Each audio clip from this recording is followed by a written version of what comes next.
Nosotros ya empezamos el panel desde que nos pusimos de acuerdo. Tuvimos una discusión súper interesante sobre los retos de la innovación pública. Algunas cosas las vamos a compartir acá y otras pues, se quedarán en nuestra charla privada. Eh, entonces, para empezar, quisiera que nos presentemos cada uno de los panelistas, que me cuenten, bueno, que nos digan quiénes son y qué es lo que hace su organización o qué es lo que hacen desde la trinchera que trabajan, pero que nos cuenten también una de sus historias favoritas de innovación pública. Y aquí les invito a que sea algo que no sea demasiado serio porque es después de la comida y necesitamos un poquito de animación. Entonces, em, ¿quieres, Eduard, comenzar platicándonos un poquito sobre Abrimos Info y una historia que nos quieras compartir?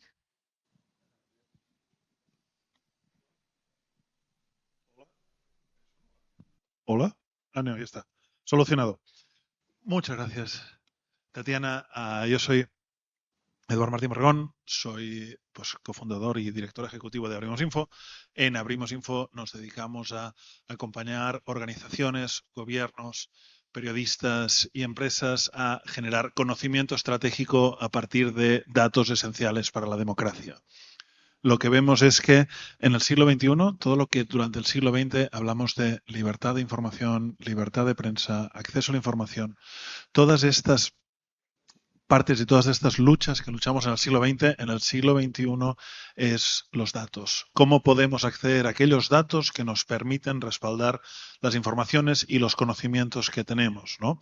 Y cómo podemos hacer evolucionar y cómo podemos conseguirlo. Y precisamente donde estamos viendo la barrera es tanto en la apertura, pero también en el aprendizaje y las herramientas adecuadas. Porque muchas veces programar da mucha pereza. Entonces, no vale la pena e intentamos cubrir este espacio. Además, brevemente, vengo del mundo del periodismo y ahora mismo también tengo la suerte de ser Mozilla Tech and Society Fellow. Y venía más con una frustración que con una innovación, ¿no? Como migrante, si alguien no se ha dado cuenta, nací y crecí en Barcelona, hace 10 años que estoy ya viviendo en México. Para mí, la frustración innovación pública es el acta de nacimiento. No sé por qué narices tantas veces me han pedido en este país mi acta de nacimiento. No lo entiendo, pero además por cosas absurdas, ¿no? Venga usted a trabajar con nosotros, ¿me puede entregar su acta de nacimiento? Y a usted que le doy un pasaporte, aquí está, ¿no? Digamos, no podríamos ponernos de acuerdo que si alguien tiene un pasaporte es que ha nacido. No lo sé. Entre esto y luego la otra del comprobante de domicilio son como mis dos frustraciones y cosas que hay de cambiar. Pero bueno, hasta acá de momento. Gracias, Eduardo. Mena, ¿nos quieres platicar? Muy bien, pues yo soy Jimena Rodríguez, actualmente estoy en la Dirección de Organización Ciudadana, en la Secretaría de Participación Ciudadana, y lo que hacemos en la Secretaría es justo convertirnos en un vínculo donde la ciudadanía puede interactuar con gobierno del Estado, puede entender un poco pues todos los servicios que tenemos, ¿no? En el gobierno muchas veces, y digo, voy entrelazando el tema de la frustración de la innovación, ¿no? La primera relación que hay de la ciudadanía hacia el gobierno pues son los trámites, ¿no? Y entonces cuando tú realmente pides que las personas ingresen a un portal de gobierno, o sea, ya es como garantizado que marque el 070 para orientación psicológica, porque verdaderamente es frustrante tanto para las personas como para las mismas personas de gobierno muchas veces tener acceso a la información.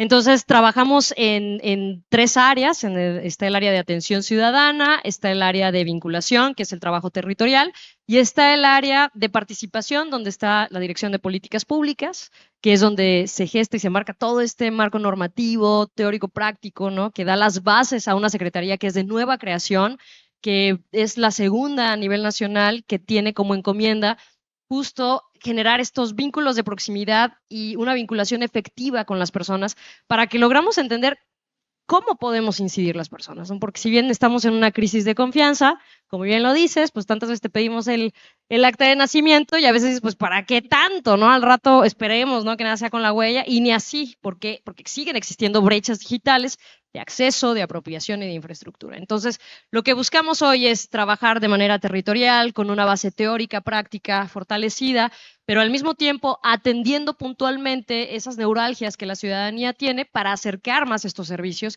y que realmente podamos crear, ¿no?, esta relación que no sea tan amor-odio, sino que pudiera ser en un futuro algo que se convierta en algo más natural, donde espero, y con los panelistas que aquí tenemos en algún momento, sea menos traumático, sino simplemente tener estos trámites al alcance de un celular. Entonces, eso es lo que hacemos. Gracias, Jimena. Juan Pablo, adelante. Bueno, yo soy Juan Pablo Escobar Luque, soy socio fundador de Cívica Digital. Nosotros somos una empresa Government Tech, así como las FinTech, hay GovTechs también. Somos una de las primeras GovTech de México y recientemente, bueno, empezamos en México y al día de hoy estamos en proceso de expandirnos en Latinoamérica.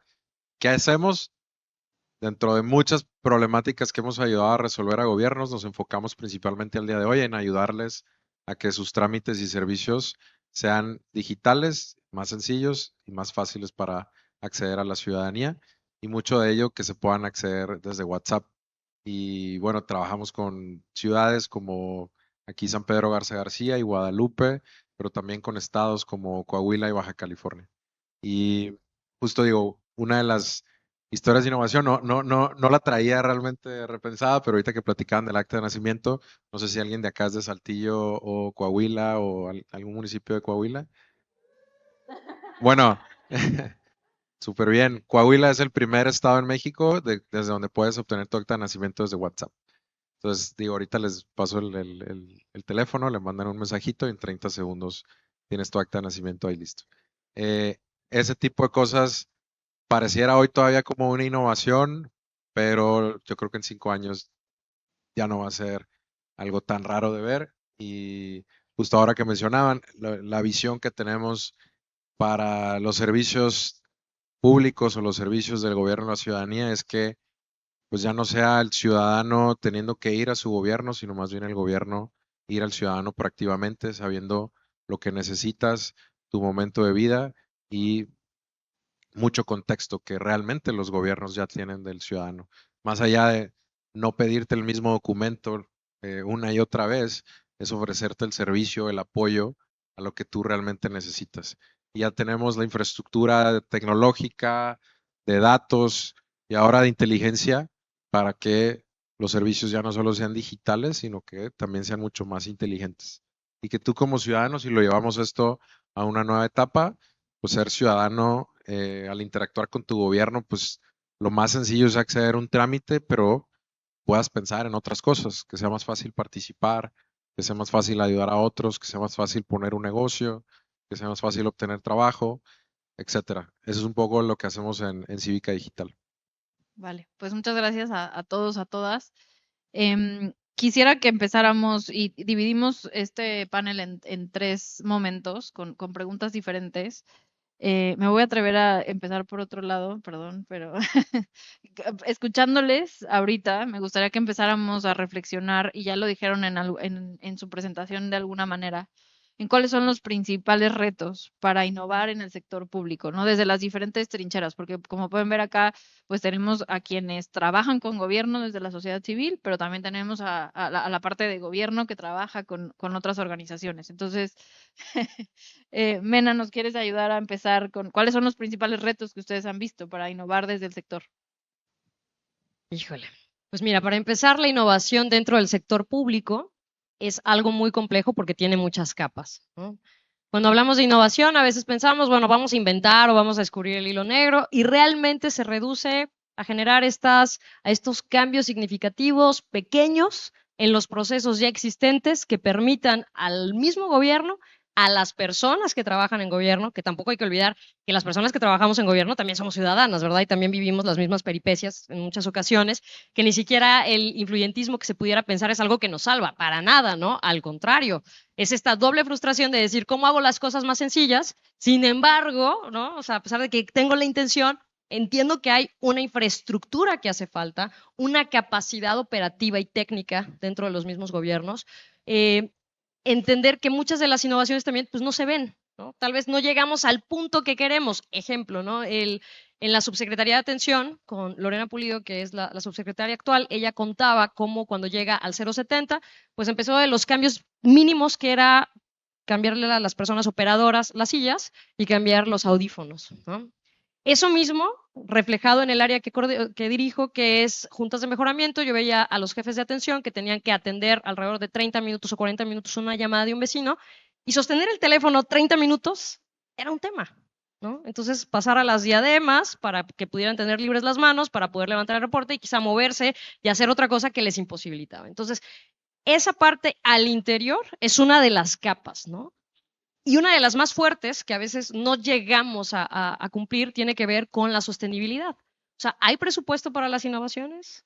¿Hay sostenibilidad a futuro? ¿Existe el futuro para las innovaciones tan solo? ¿No? Porque muchas veces se tiene la idea, ¿no? Tenemos claro, porque la misma comunidad o las mismas personas con las que interactúas desde este lado te dicen que necesitas, ¿no? Es clarísima la problemática. ¿Cómo lo vas a resolver? Pues es donde se entabla este vínculo. Pero ¿por cuánto tiempo la vamos a poder sostener desde este lado? Sin voluntad política, ¿no? Sin voluntad realmente de otros actores que pese a las transiciones quieran seguir colaborando con los gobiernos. Ese es uno de los grandes desafíos y de los grandes retos, porque creo que de ambas partes hay ese interés, ¿no? O sea, está el bien común, sabemos lo que necesitamos. ¿Cómo? Pues lo vamos iterando. Pero ¿cómo lo vamos a mantener? Con, sin y a pesar de todo lo que está en el entorno. Gracias, Mena. Juan Pablo, ¿nos quisieras? Bueno, Sí. adelante, quien quiera participar. Bueno, hay dos micrófonos. Hay dos, Bien. sí. No, creo que el punto que tocas de la voluntad para mí creo que es uno de los más significativos. ¿Cómo se resuelve para no enfocarnos tanto en sí? Hay a veces una falta de voluntad para el tema de innovación. Yo creo que estamos en una etapa donde cada vez es más fácil desde la ciudadanía proponer soluciones. Creo que estamos en una etapa donde cada vez es más fácil que estas soluciones también sean a costo mucho más bajo, que puedas usar tecnología para que esto llegue a más personas y cada vez es más accesible para una persona desde afuera del gobierno que no tiene todos los recursos, que no tiene a veces todo el tiempo para hacerlo, lo puede hacer. Y no necesariamente tienes que empezar una organización civil primero para eso, lo puedes terminar haciendo y eso definitivamente es un gran vehículo, pero también puedes hacerlo emprendiendo, a veces puedes donarle algo de tiempo a alguna organización como voluntario, a veces lo puedes hacer participando en las convocatorias de proponer iniciativas ciudadanas, consultas públicas, entre otros.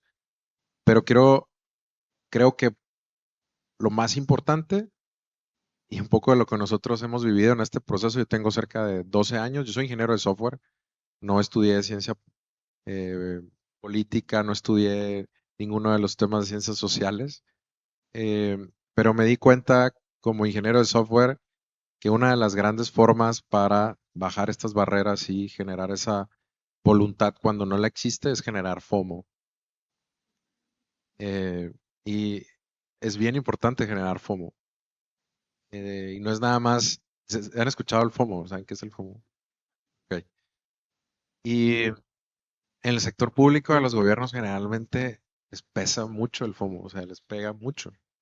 Y cuando ven algo que está bueno, que está cool, que mueve gente, no se quieren quedar fuera de eso. Así sea desde un video trend de TikTok que quieren también ponerse a bailar ahí también, hasta una política pública como en su momento a nosotros nos tocó trabajar con, por ejemplo, la política de datos abiertos en México cuando no existía una en el 2011. Yo todavía ni siquiera me graduaba de la carrera. ¿Y cómo generas ese FOMO? Les muestras cómo se puede hacer las cosas. Lo haces, simplemente lo haces, lo publicas y logras que eso llegue a la gente. Y eventualmente, con la viralidad que existe hoy en día y las capacidades de comunicarnos más fácilmente, es muy probable que eso le llegue a un tomador de decisión que si reconoce la calidad de esa iniciativa, de esa idea, de eso que estás haciendo, difícilmente se va a querer quedar fuera. Y ya sea que te inviten al gobierno a que vengas y lo hagas, o que decidan apoyarte, que decidan financiarte, que te den de alguna forma o el impulso o la comunicación que requieras. Pero es bien importante que eso se valide un poco desde afuera. Y creo que ante esa falta de voluntad, mi propuesta es genera FOMO y vas a ver cómo empiezas a mover esas voluntades. Gracias, Juan Pablo. Y déjame decirte que especialmente creo que en Nuevo León funciona muy bien esa técnica.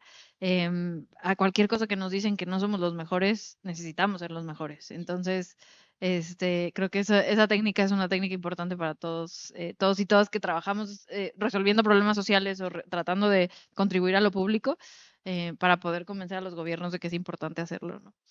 Edward, cuéntanos. Hoy, no, ya está. Hoy me pelearé con los micrófonos.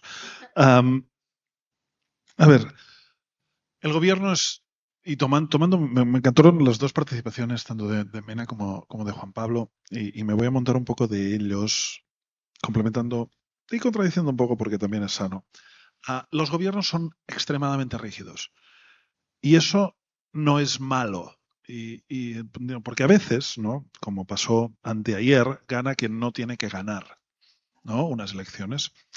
Y entonces tiene una capacidad de movimiento sobre espacios públicos muy grandes. Entonces, un gobierno extremadamente flexible, o si el gobierno fuera extremadamente flexible o extremadamente ágil, podría llegar un loco y desmontarlo entero en tan solo 4 o 6 años. Por suerte pasaron 4 años, por suerte pasaron 6 años y seguirán pasando y no consiguen desmontarlo todo. Y hay ciertos espacios que permanecen. Entonces la rigidez tiene, en su momento, tiene sus sentidos, ¿no? Y ese espacio de no poder ser ultra innovadores, creo que, y es una reflexión que a mí me costó mucho llegar hasta este punto, puede no ser súper malo, ¿no? Porque también es un sistema de defensa o es un mecanismo de defensa.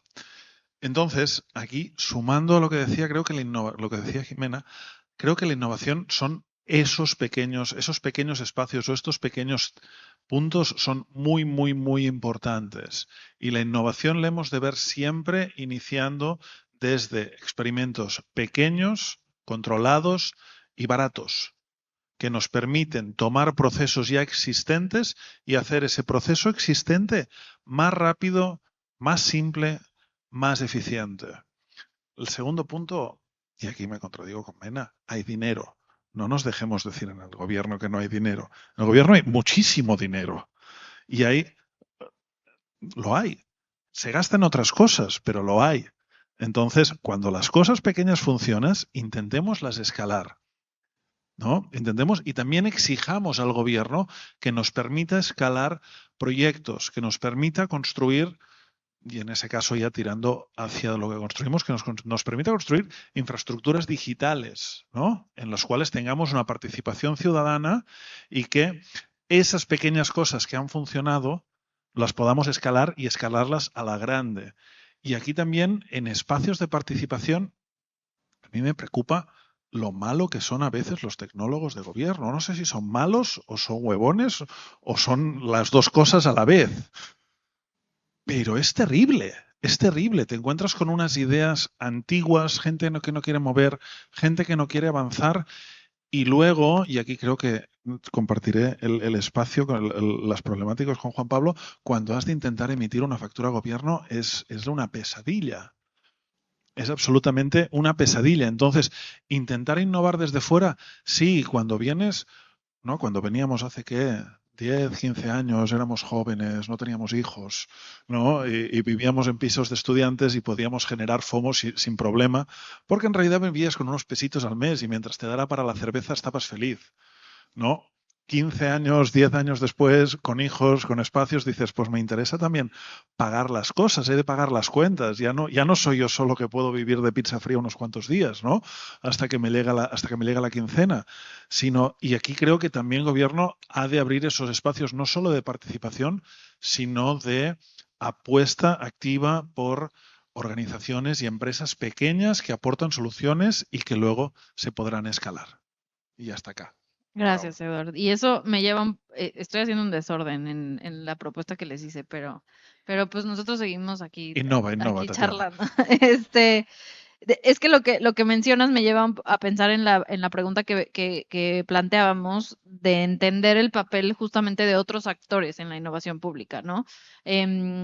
¿Cómo podemos participar? Y en su experiencia, ¿cómo ha sido el proceso de no solamente de trabajar con gobierno, sino de trabajar con la ciudadanía también para innovar y para hacer estos procesos pues más sencillos, sobre todo utilizando tecnología? ¿Y por qué digo utilizando tecnología? Además de que estamos en el Festival de Innovación y Tecnología Social.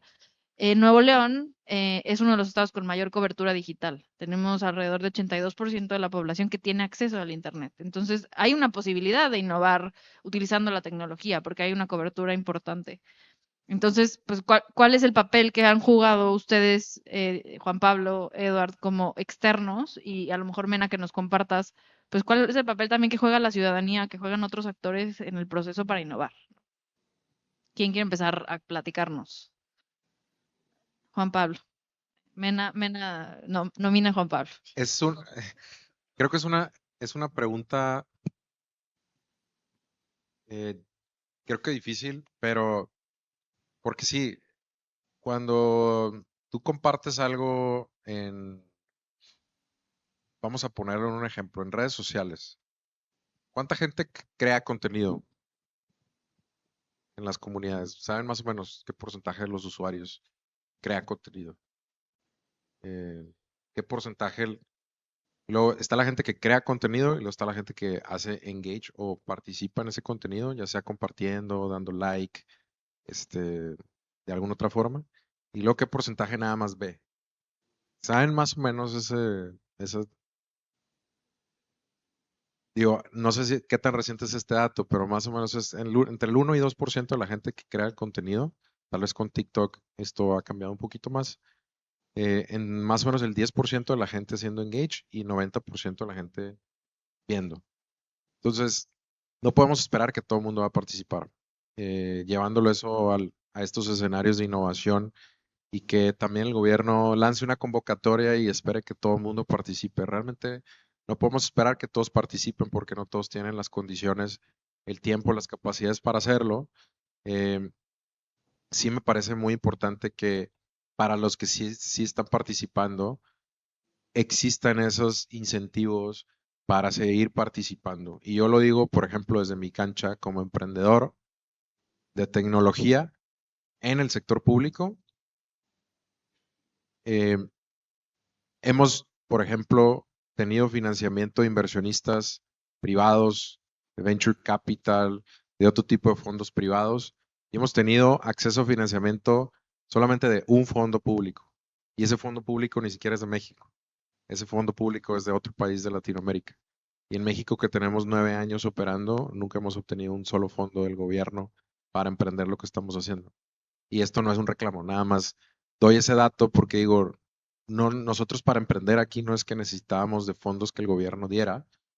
A lo que voy es, claro que impulsa mucho que a quienes ya están buscando participar haya esos incentivos y que haya esos impulsos para hacerlo. Ahora tú como persona que participa, en este caso yo como emprendedor, y yo me considero un inversionista en el sector, no nada más alguien que participa a través de Cívica Digital, sino que también invertimos, porque invertimos en tener un equipo de trabajo, en pagar sueldos, en pagar impuestos, en todo lo que hacemos como empresa. Es súper importante pensar en que no necesariamente va a venir alguien a salvarte y que no necesariamente tú vas a ser, digamos, todo el mundo te va a apoyar nada más porque tienes una misión social o de impacto en lo público.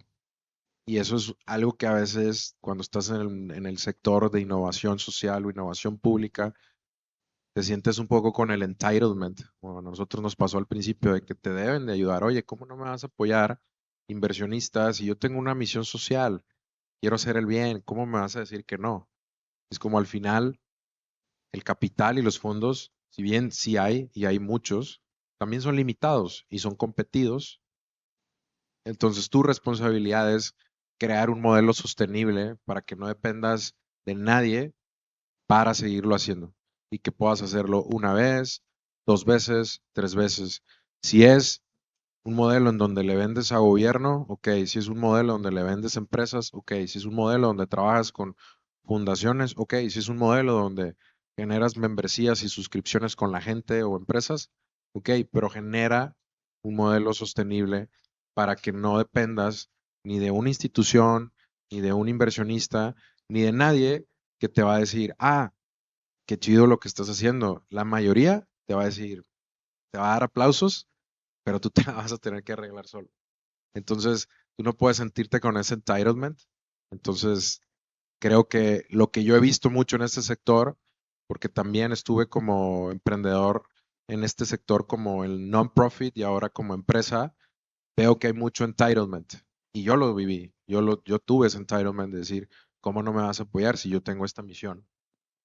Entonces, olvidarte de ese entitlement, pensar, nadie va a venir a salvarte, tienes que crear un modelo de sostenibilidad para lo que sea que estás haciendo desde el día 1 y que eso lo puedas hacer durante 20 años y que tu organización o tu iniciativa no dependa de ti. Y digo, lo que decías, Eduardo, obviamente, claro, tú creces, vas teniendo más responsabilidades.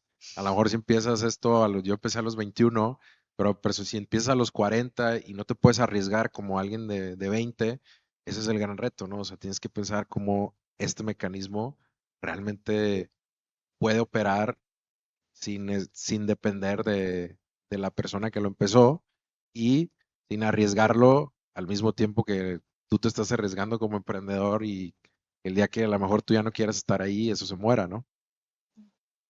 Eduard, ¿nos quieres platicar un poquito más sobre cómo participamos los otros sectores? Sí. A ver, pero tomando justo aquí y cerrando, porque hace pocos meses cumplí 40 años y supongo que también me hago viejo. Entonces, es la crisis de los 40, ¿no? Ah, Vamos a poner filosóficos. nos vamos a poner... No, no, pero también hay un punto... ahora me voy a desviar un poco, pero ahora vuelvo. Hay una figura en el periodismo, ¿no? Cuando miras la trayectoria de alguien, hay una cierta broma en el gremio, ¿no? Que se dice, no, es que este fue un monje, ¿no? Alguien que toda la vida se dedicó a hacer periodismo y no hizo otra cosa. Y yo miras y dices, yo no quiero ser un monje de nada en la vida, ¿no? Digamos, entonces tampoco quieres ser un monje ni la digitalización ni de la innovación, quiero pasármela bien, ¿no? Y creo que también es muy sano y es muy necesario que reclamemos esto, ¿no? Es decir, los que trabajamos con gobierno, los que trabajamos para el bien común, los que trabajamos aquí, no hemos de tener una aspiración de ser monjes dedicados, ascetas, que no hacen nada. No, pues también tenemos derechos a vivir bien, a ganar un sueldo digno, a tener una cierta, ¿no? Vivir con una cierta comodidad, porque es que si no también, como sector público y como espacio, perdemos como sociedad, ¿no? Porque todas las mentes acaban en sector privado dedicando e intentando que le des clic a un banner en internet, ¿no? Como pasa en la gran mayoría de la industria, de la industria tecnológica, nos termina allí. Entonces, es algo que reclamo y que últimamente estoy haciendo o lo intento reclamar con bastante vehemencia. Pero bueno, hecho mi desvío, ¿va? Y entrando aquí, para la innovación, creo que se puede iniciar la innovación a partir de 3 puntos, ¿no? Un poco. Podemos iniciar una innovación a partir de un análisis de procesos, analizar todos los procesos que tenemos o que estamos viendo y ver qué punto de proceso se puede optimizar. Se puede hacer un principio más aleatorio, hacer un montón de acciones pequeñitas y tirarlas y ver qué funciona. Aquí hay un caso que a mí siempre me encanta, me gusta mucho, que es el caso de, durante 6 años, en el portal de datos abiertos de la Ciudad de México, el conjunto de datos más utilizado era la geolocalización de las fotomultas, ¿no? La cual cosa demostraba que aquel portal era usado por la ciudadanía porque entraba para ver dónde carajo estaban las fotomultas y que no le metieran la fotomulta, ¿no? Siendo una información clave para la ciudadanía cuando normalmente cuando piensas en datos abiertos piensas en nerds que nos dedicamos a bajarlo y analizarlo y hacer cosas para la función pública. Pero entonces está aquí. Entonces me parece que esta estrategia para innovación también es muy buena. Y la última, que también me parece importante, que es por principio, ¿no? Aquí, y volviendo al acta de nacimiento del principio, a Estonia, que es el gran referente en el espacio de digitalización y de innovación pública, Estonia tiene una ley que prohíbe a una institución pública o prohíbe al Estado preguntarte 2 veces la misma cosa. Si tú ya has entregado una vez un documento o has contestado una información al Estado, el Estado no te lo puede volver a preguntar. Entonces, a partir de este principio, todo se ha de adaptar alrededor, generando todo un espacio constante de innovación alrededor de un principio, ¿no? Entonces, para mí, estas serían las 3 derivadas. Y luego, encima de las 3, hay siempre una gran realidad. La manera bonita de decirlo es, sé iterativo a partir de los ejemplos de los otros. La realidad es, copien sin ningún tipo de problema. Vean, funciona, copio, adapto, lo sigo viendo, también aceptando que nos volverán a copiar y que parte del aprendizaje es esta copia permanente entre unos y otros que nos permiten avanzar. Y para mí en este espacio pues vale la pena hacer todos los desarrollos posibles en software libre y que sean reutilizables, ¿no? Otra vez, y aquí volviendo a mis 40 años, trabajar con software libre no quiere decir no pagar a los desarrolladores ni no contribuir a la gente, sino construyamos entre todos el procomún y generemos este espacio o estas redes, ¿no? Hay gente que le llama, ¿no? Redes atómicas, ¿no? Estas redes poderosas que tenemos alrededor, que nos permiten inspirar y pueden ser redes tanto de inspiración como de usuarios que nos permite interactuar una y otra vez. Sabemos quiénes son los usuarios, nuestros usuarios claves que nos van a tener y tenemos estas retroalimentaciones constantes que nos permiten pues mejorar, seguir iterando, porque esto es muy importante. La innovación no es un fin, sino la innovación es un camino, es una cosa que has de ir recorriendo una y otra vez, una y otra vez y una y otra vez, porque dentro de 50 años, a lo que ahora nos parece moderno, será absolutamente antiguo, pero el proceso de adopción de nuevas tecnologías y de nuevos espacios y de nuevas ideas y de nuevas formas de hacer será continuo. Por lo tanto, es un camino que no termina y que hay que seguir y que hay que hacer siempre en colaboración. Gracias, Eduardo. Y Mena, cuéntanos un poco cuál ha sido el papel de otros actores en el proceso de innovación pública desde tu trinchera, que es el sector público.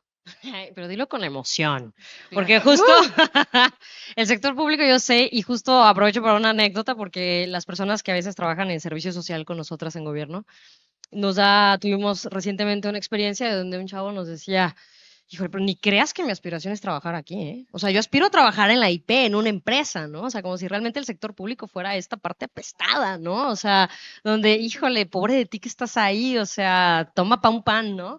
Entonces, justo dignificar el trabajo de las personas que elegimos estar en el sector público es complicado, justo escuchando estas experiencias, ¿no? Porque si bien en algún momento coyuntural coincidíamos, ¿no? Desde sociedad civil a trabajar en promover, ¿no? Abrir los datos y demás, de repente cambias de cancha y cambia, ¿no? Y aquí cito a Jorge Cuevas del libro de El Kama Sutra de la Innovación, pues tal cual como el Kama Sutra, ¿no? O sea, dependiendo con qué actor es la posición que adoptas, ¿no? Y ya el gusto y el placer que tengas, pues también depende de la perspectiva que tengas, ¿no? Entonces, el enfoque de la innovación tiene que ver con este indicador. ¿Cuál es la capacidad de innovar, ¿no? Pero al mismo tiempo, ¿cuál es el resultado que se espera? O sea, el tangible y el intangible, porque muchas veces se espera ver, ¿no? O sea, ¿llegaste o no llegaste? Pues no sé, güey, cada quien trabaja, ¿no? El orgasmo es de quien lo trabaja.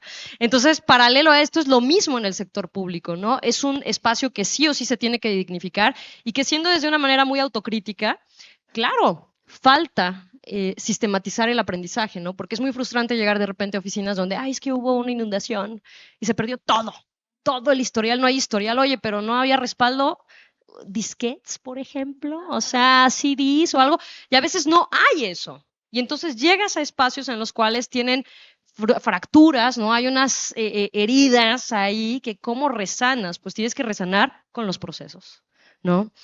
si bien tenemos, y como bien lo decía Edu, existe esta rigidez en el gobierno, y que qué bueno, porque al final es la normativa, ¿no? Es el hueso, ¿no? Al final de lo que todas y a todos nos rige en el espacio territorial que tenemos, también falta el músculo, y el músculo justo es la práctica, y la práctica tiene que ver, o sea, ¿qué compone o qué fortalece y le da forma a ese hueso?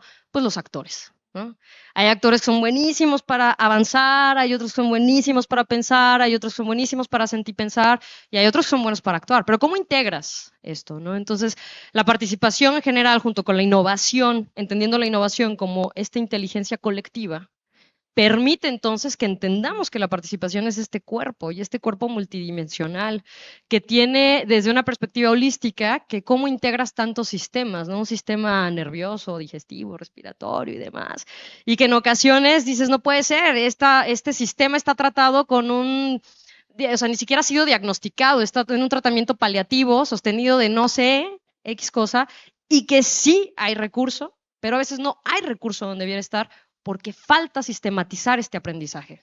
O sea, en gobierno, uno de los grandes retos es qué hago con la información que tengo, qué hago con la información que estoy recabando, cómo la voy a hacer llegar a la misma comunidad, porque al final creo que es un compromiso y es una deuda que hoy se está trabajando, tal vez desde estas perspectivas que estamos tomando algunos y algunas actoras, el hecho de decir, ok, esta información que obtengo en territorio, que me está abriendo el panorama, que me está dando el historial clínico de una comunidad, que me permite entender qué es lo que le duele, por qué le duele y qué podría hacer para que no le duela, es clarísimo que el gobierno no puede solo, ¿no? No podemos solas. Tenemos que integrar estos músculos, esos tejidos finos, articular a estos otros actores, empezar a ejercitar.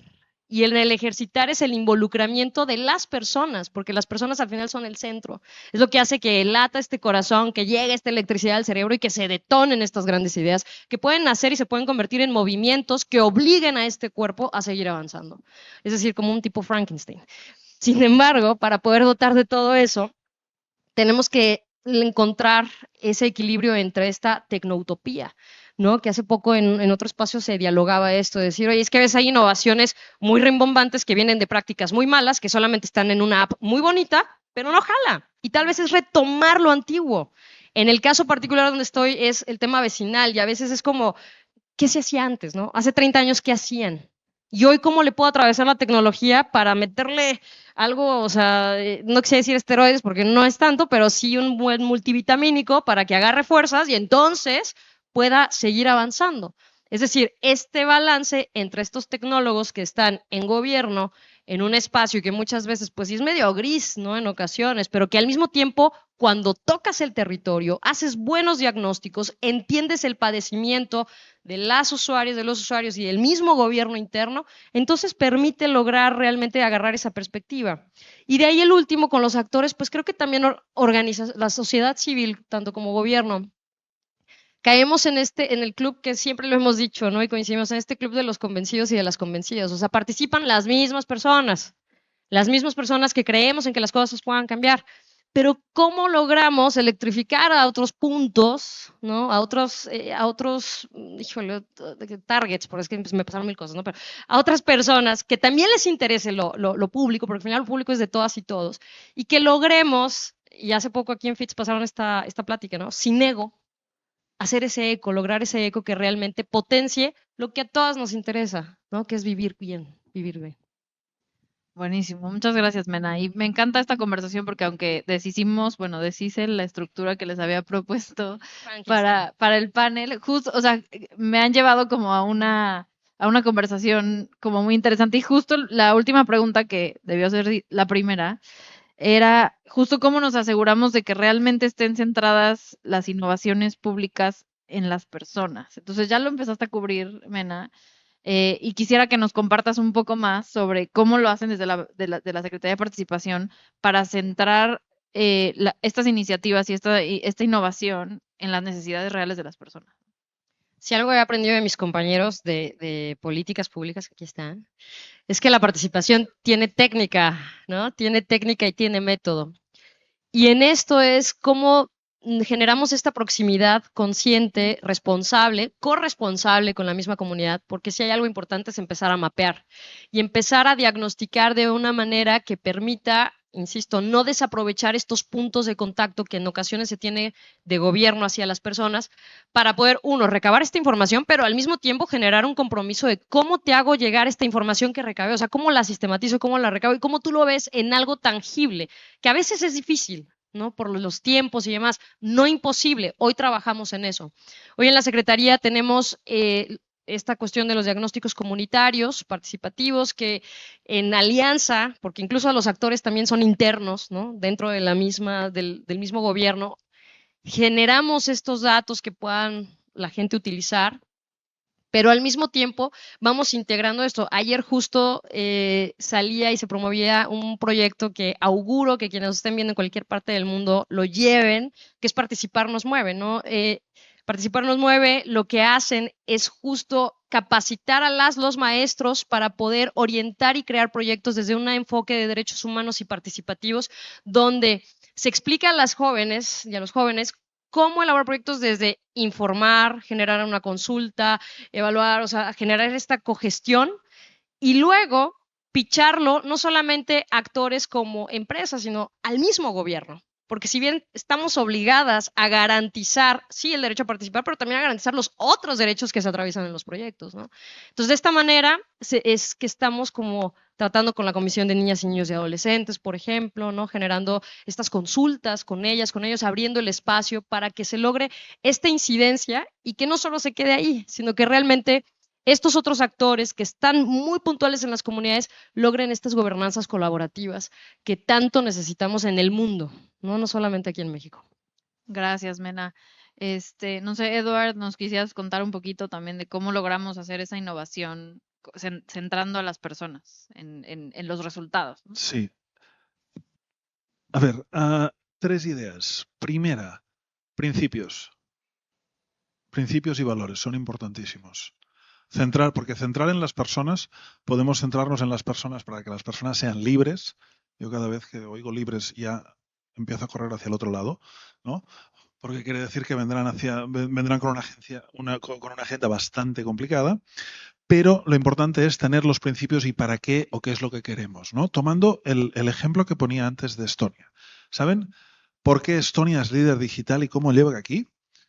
Porque en Estonia tienen la certeza de que Rusia los volverá a invadir. Es una certeza que tiene el país. Y dicen, pero si me invade Rusia, pero sigo existiendo online, sigo existiendo. No dejo de existir. Y el principio digitalizador para Estonia ha sido el cómo puedo potenciar la supervivencia de mi cultura al lado de una superpotencia agresiva que me quiere tomar, ¿no? Es un principio muy, muy, muy radical. Y por suerte no estamos en este punto, pero también el principio y cómo tengo unos principios democráticos, tengo unos principios que quiero potenciar la industria, tengo unos principios que quiero potenciar los negocios, tengo unos principios que quiero potenciar la diversidad. ¿Cuáles son los principios? Y a partir de aquí acercarnos. Porque si hacemos las cosas sin ideología, ¿no? Acaba siendo muy, muy, muy, muy peligroso. La primera. Segundo, ahorrar y simplificar para todos y ahorrar tiempo. Al final somos tiempo. Por lo tanto, cualquier tipo de proceso que podamos hacer, ya sea para las personas que están fuera del gobierno o para las personas que están dentro del gobierno, la mayoría de funcionarios son personas, la verdad, en mi experiencia. Entonces es muy, muy bueno. No todos, pero bueno, eso es otro tema. Entonces es muy, muy, muy importante, pero al final somos tiempo. Entonces intentemos siempre ahorrar, simplificar, que sea en hacer las cosas simples que no mal. Porque al final, y un poco cerrando, ¿no? con la idea que tirabas al principio, Tatiana, lo que interesa es vivir mejor. Vivir más y vivir mejor, ¿no?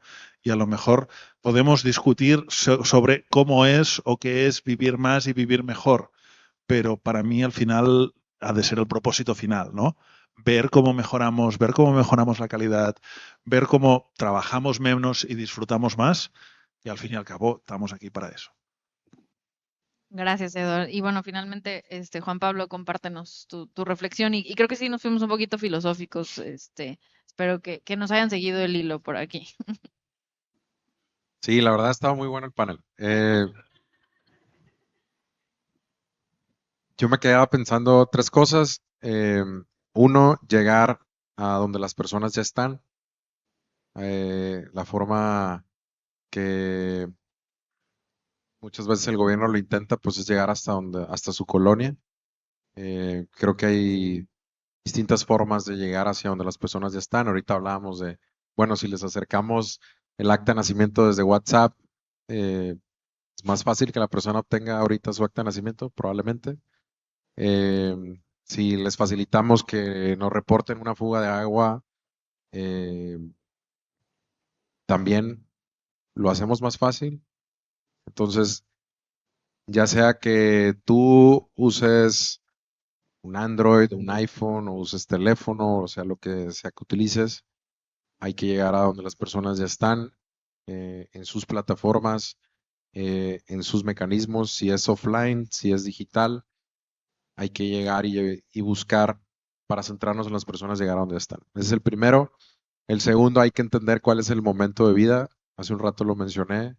Creo que levante la mano quien tiene hijos acá. Y bueno, ¿quiénes creen que quienes tienen hijos tienen necesidades distintas a quienes no tienen hijos?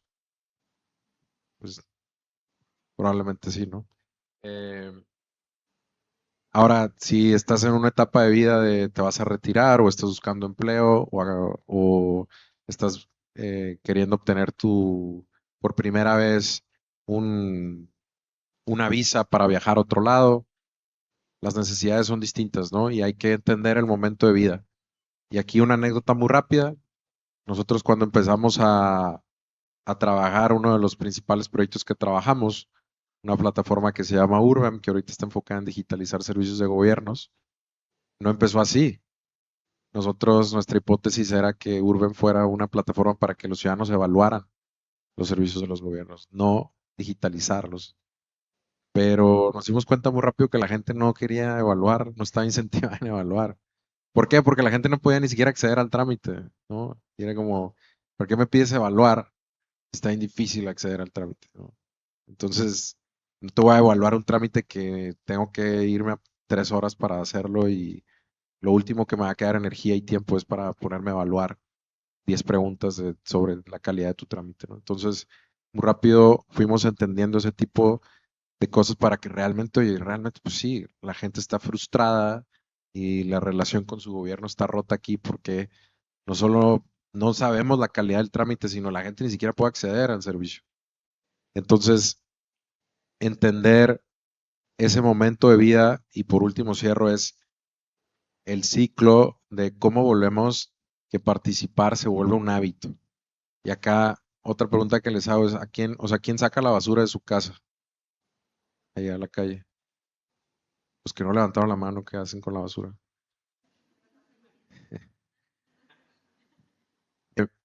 Entonces sacar la basura, pues es algo que haces, ¿por qué?